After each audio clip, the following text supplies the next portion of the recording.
बस जब आपके कोर्ट पे लिखा होगा ना आपका नाम नर्सिंग ऑफिसर एम्स वाली, वो एक बहुत बड़ी अचीवमेंट होने वाली है आपके लिए। और hello everyone, welcome back to my YouTube channel Megha AIIMS valley.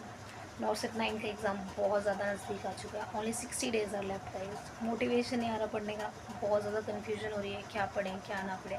तो प्लीज़ इस कन्फ्यूजन को छोड़ दो, जितने भी रिग्रेट्स हैं अपने उनको छोड़ दो। 60 डेज़ बचे हुए हैं, अभी भी आपके पास टाइम है। अपने इस टाइम को बिल्कुल भी वेस्ट मत होने देना अपनी इस कन्फ्यूजन में। अगर आपने नहीं पढ़ना शुरू किया है तो बिल्कुल भी मतलब ठीक है, अगर आपने नहीं पढ़ा है ना तो अपने दिमाग से ये बात निकाल दो कि आपने नहीं पढ़ा है, या फिर आप उस चीज़ को लेके बैठे रहो कि रोते रहो कि नहीं यार अभी तक नहीं पढ़ा, अब कैसे होगा आगे। इस चीज़ को छोड़ दो। माइंड सेट, पता है अपना माइंड सेट बहुत ज़्यादा ज़रूरी है। अगर आपने अपने माइंड को सेट कर लिया ना कि आपको अब करना ही है तो आप बिल्कुल करोगे। तो प्लीज़ ये सोच लो कि 2 महीने हैं, ठीक है। मैंने भी अपने पिछली बार 2 महीने में किया था और 2 महीने में हो सकता है गाइज़, ऐसा नहीं है कि 2 महीने में कुछ नहीं हो सकता। तो ऐसा दिमाग में मत लाओ। जितना टाइम बचा है ना प्लीज़ अपना बेस्ट दो, ठीक है। और जो बच्चे कर रहे हैं बहुत अच्छी बात है। अगर आप फिर भी कंफ्यूज हो रहे हैं इस टाइम थोड़ा सा हम डगमगा जाते हैं कि कुछ कुछ चीज़ें नहीं समझ आ रही होती हैं, ठीक है। कभी ऐसा डीमोटिवेटेड फील होता है अपनी टेस्ट सीरीज़ में अपने स्कोर को देखकर पढ़ते वक्त, है ना, कुछ हद ज़्यादा ओवर थिंकिंग करने से। तो प्लीज़ ये जो ओवर थिंकिंग है, ये सारी चीज़ें जिससे भी आपको डीमोटिवेशन हो रहा है ना, प्लीज़ अभी अपने दिमाग से ये सारी चीज़ें निकाल दो। अभी सिर्फ सिर्फ सिर्फ हमारा मेन फोकस अपनी पढ़ाई के ऊपर होना चाहिए। और ये 60 डेज़ बहुत ज़्यादा इंपॉर्टेंट है। इन 60 डेज़ में भी आप आगे निकल सकते हो। अपना पूरा अच्छे से एक शेड्यूल बना लो और उसे फॉलो करो। अभी जिस तरीके से आप पहले पढ़ रहे थे ना, उस चीज़ को आप छोड़ दो। 10 to 12 आवर्स आपको देने ही है, मैं कह रही हूँ इतना टाइम दो। सुबह उठना बिल्कुल शुरू कर दो। अगर आप नहीं उठते हो ना सुबह, तो प्लीज़ सुबह उठना शुरू कर दो। 5-6 बजे की अलार्म, एटलीस्ट मैं कहूँगी कि 5 बजे या फिर 6 बजे तो एटलीस्ट आपको उठना ही है। अपनी अलार्म लगा दो, ठीक, 6 बजे उठो। कम से कम आप ये सोचो, अगर कोई बच्चा 7 बजे उठ रहा है, 8 बजे उठ रहा है, वो 7 बजे 8 बजे पढ़ने बैठ रहा है, आप उससे 2 घंटे आगे हो चुके हो, आप उससे 2 घंटे एक्स्ट्रा पढ़ चुके हो, ज़्यादा पढ़ रहे हो, ज़्यादा मेहनत कर रहे हो, तो आपको फल भी उतना ही मिलेगा। तो प्लीज़ अपना टाइम टेबल बिल्कुल सेट कर लो। 6 बजे उठो, ठीक है। पूरा दिन आपको अपना पढ़ाई में देना ही देना है। ये टाइम बहुत ज़्यादा क्रूशियल है, बहुत ज़्यादा क्रूशियल। मोटिवेशन आपके अंदर से आनी चाहिए, ठीक है। कोई और आपको मोटिवेट नहीं कर सकता जब तक कि आप खुद नहीं चाहते मोटिवेटेड होना।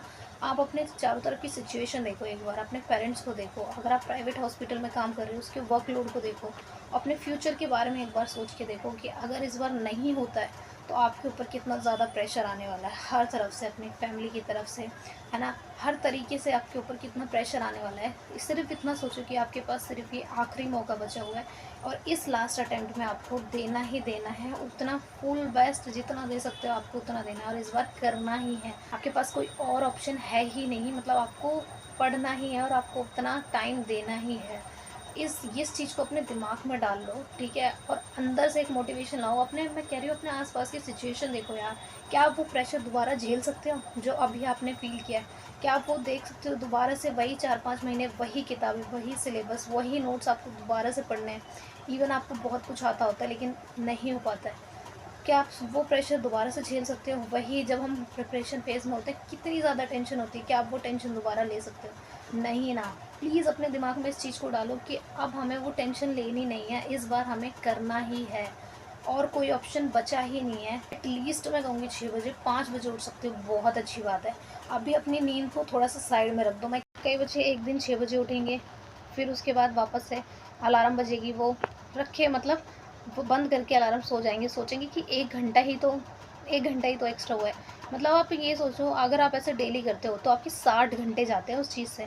अगर आप 8 घंटे जा रहे हो, आपके 120 घंटे जाते हैं। कैन यू इमेजिन कि कितना ज़्यादा बड़ा टाइम है ये और इतने घंटे में आप क्या कर सकते थे? तो प्लीज़ अभी एकदम बिल्कुल फ़ोकस्ड हो जाओ, बिल्कुल फ़ोकस्ड हो जाओ और अपने आप को भी कंसिस्टेंट कर लो कि आपको करनी ही है मेहनत, ठीक है। मोटिवेशन फैक्टर मैं आपको नहीं दे पाऊँगी, मोटिवेशन फैक्टर आपके चारों तरफ है। आपके माइंड का प्रेशर है, मैं तो नहीं झेल सकती। माइंड का प्रेशर बहुत बड़ी चीज़ होती है। जो एक होता है ना यार, अभी रोना-गाना जितना आएगा ना आप, ठीक है, अगर आपको रोना आ भी रहा है ना तो सोचो यार अभी ठीक है, उस चीज़ पे भी टाइम वेस्ट नहीं करना है। आपको आ रहा है रोना, अभी आएगा, लेकिन यार सिलेक्शन जब होगा ना आपका, तब आपको ये चीज़ फ़ील होगी यार मैंने कितनी मेहनत की थी, कितनी मेहनत से मैं यहाँ तक पहुँची हूँ, ठीक है। कोई कोई होगा, कोई लड़की होगी, कई लड़के होंगे जो कि अपनी फैमिली में फर्स्ट गवर्नमेंट एम्प्लॉय बनने वाले होंगे, कितनी प्राउड की बात है उनके लिए, ठीक है। और जब भी आप पढ़ने बैठ रहे हो ना, हर वक्त अपनी टेस्ट सीरीज़, अब ये बेस्ट टाइम है अपने टेस्ट सीरीज़ में टेस्ट देने का, ठीक है, अपने आप को एनालाइज़ करने का, अपनी ग्रोथ को एनालाइज़ करने का कि आप कहाँ मिस्टेक कर रहे हो, कहाँ मिस्टेक नहीं कर रहे हो। प्री का एग्ज़ाम आने वाला है, तो आपको ये चीज़ भी एनालाइज़ करनी है कि आपकी मिस्टेक्स कहाँ हैं। तो अगर कोई बच्चा टेस्ट सीरीज़ नहीं दे रहा है ना, तो टेस्ट सीरीज़ ज्वाइन कर ले, क्योंकि आपको ये बेस्ट टाइम है, ये 2 महीने मतलब बेस्ट टाइम है आपको देने के लिए, जहाँ पर आपका सिलेबस भी थोड़ा बहुत कंप्लीट है, जहाँ पर आप चीज़ों को समझ पा रहे हैं और टेस्ट दे पाएंगे, और अपनी नेगेटिव मार्किंग को कंट्रोल करने में आपके लिए बहुत ज़्यादा हेल्पफुल रहेगा। अपने दिन जो हैं वो डिवाइड कर लो, ठीक है। सबसे पहले अपने मेजॉरिटी ऑफ सब्जेक्ट को, जो मेजर सब्जेक्ट्स हैं उनको कवर करना है, ठीक है। माइनर सब्जेक्ट्स को बाद में कवर कर लेना, लेकिन जो मेजर सब्जेक्ट्स हैं, ठीक है, उन्हें सबसे पहले कवर करो। एक अपना टाइम टेबल बनाओ और उस टाइम टेबल के ऊपर आपको फोकस रहना है। और गाइज अब इस वक्त ना सेल्फिश हो जाओ, कम्प्लीटली सेल्फिश हो जाओ भाई। अपने दिमाग में सिर्फ अभी अपनी पढ़ाई होनी चाहिए और कोई चीज़ नहीं होनी चाहिए। आपको किसी और से कोई मतलब नहीं है, कुछ मतलब मत रखना किसी से। सिर्फ बस एक कमरे में जैसे बंद होते हैं ना, वैसे हो जाओ। किसी से कोई मतलब मत रखो, किसी से आपको कोई फ़र्क ही नहीं पड़ता। ऐसे दिमाग में डालो, आपको अब जो करना है ना वो अकेले करना है, ठीक है। किसी के ऊपर ध्यान मत दो बस। और जो भी फैक्टर आपके रास्ते में आ रहे हैं, जिनसे आपको लग रहा है भाई ये मेरे रास्ते में आ रहे हैं, मेरे को पढ़ने नहीं दे रही चीज़, हटाओ उस चीज़ को, हटा दो उस चीज़ को। उस चीज़ पे इतना दिमाग नहीं लगाना यार ये क्यों आई है, मेरे साथ ही ऐसा क्यों होता है, ऐसा बिल्कुल मत सोचना।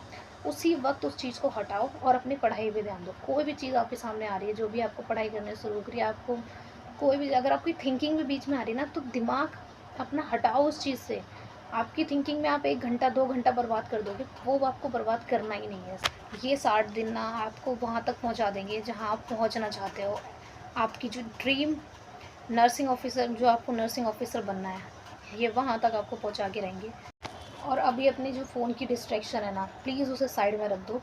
ऐसा समझ लो फ़ोन आपको इस्तेमाल ही नहीं करना है। या फिर अपने आप को एक रिवॉर्ड दे सकते हो कि हाँ भाई मैं 3-4 घंटे पढ़ूंगा, उसके बाद या पढ़ूंगी, उसके बाद मैं इतने मिनट फ़ोन चलाऊंगी, बस। इस आप उस चीज़ को एज अ रिवॉर्ड रख सकते हो, ठीक है, क्योंकि यार टाइम बचा ही नहीं है। टाइम 6 से 8 घंटे की आपको अपनी नींद, ऐसा नहीं नींद पूरी नहीं करनी, रात को अपनी 6 से 8 घंटे की नींद पूरी ज़रूर करनी है। सबसे बड़ा मोटिवेटिंग फैक्टर अपने पेरेंट्स से होते हैं। जब आप एक नर्सिंग ऑफिसर बनने के बाद जो उन्हें खुशी देने वाले हो ना आप, वो उनके लिए सबसे बड़ी खुशी होने वाली है, ठीक है। जो चीज़ें आप उनके लिए करने वाले हो after becoming a nursing officer, वो आपको भी बहुत ज़्यादा प्राउड फील कराएगी, आपके पेरेंट्स को भी बहुत ज़्यादा प्राउड फील कराएगी। बस इस चीज़ को अपने दिमाग में रखो guys, and please be motivated. 60 days are left. All the best for your preparation. I know आप बहुत अच्छा करने वाले हैं और आप बहुत अच्छा करेंगे, और आप बहुत अच्छे से कंसिस्टेंट रहने वाले हैं अपनी इस पढ़ाई के अंदर। भी कुछ भी फैक्टर आपको रोकने की कोशिश करे, कुछ भी फैक्टर आपको रोकने की कोशिश करे, आपको रुकना नहीं है। So at the end guys I want to say that AIIMS is waiting for you. AIIMS आपका इंतज़ार कर रहा है, आपको नर्सिंग ऑफिसर बनना ही है इस बार।